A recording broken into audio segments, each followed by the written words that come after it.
employees. In this module, we are going to learn how to work with the employees family. As we already know, the structure of the families is created in here. So let's go to Structure, Families, Employees.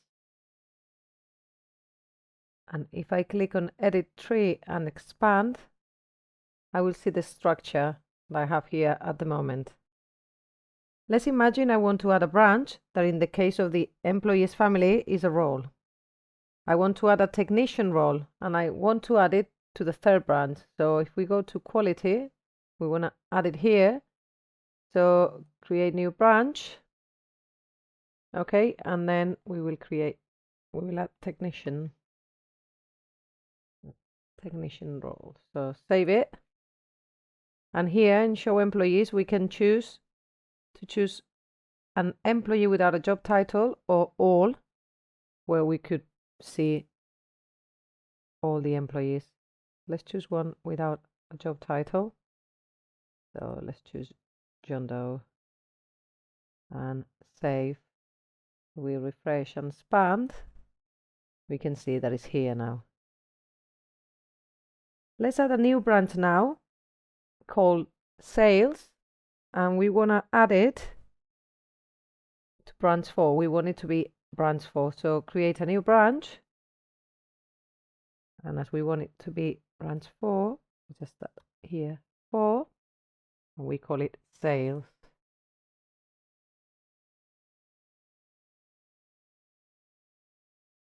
Save.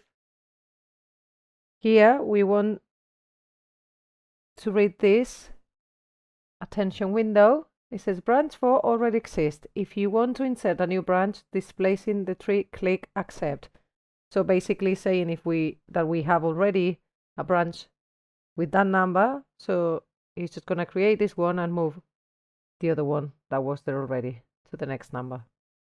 So we say accept, and as we can see, this one has been moved to number 5. It used to be number 4, and now we have sales number 4. Now let's imagine we want to add an employee here, a new one. So we will go to Edit Employee, Create. Remember that this is the only family that allows you to create the elements, the employees, from a structure and from the family itself. So if we create a new one, we can just add a name, like for example, Hugo Salas.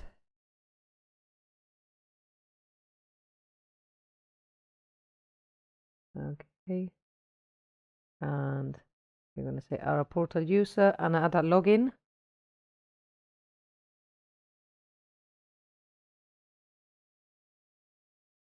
So create, let's say AP9. Oh, AP9. And let's add a password.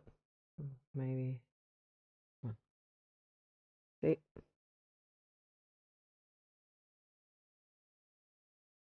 Okay, so it's been created. Now save and exit. And we have Hugo Salas here.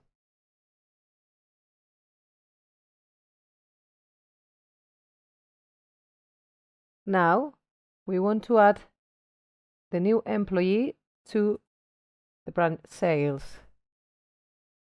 So if we go here and find the new employee, just put save, expand, and it should be here. From now on, he will be able to participate in the processes. If we go into the families of records, employees, and we click on proceed, Hugo Salas should be here, yeah? The new employee has just been added. Let's go back to structure. It is worth mentioning that AP1 is the one that is accessing a structure and organizing the tree. AP1 has access to a structure because it's a delegated administrator. And Ahil can go into any of the employees' records and can edit them, both employees' details and private data. So she could go to David's record, even to the private data, and change whatever she wanted to change. That's possible because it's a delegated administrator. The only way you could change any of the employees' records without being a delegated administrator, it would be if your supervisor authorize you, and they will do this from here. As we can see, the display of the family is similar to the other ones. So we also have filters, action buttons, the elements that in this case are employers. And yeah, we just can go into the elements by clicking on them. Now it's your turn to do part 2.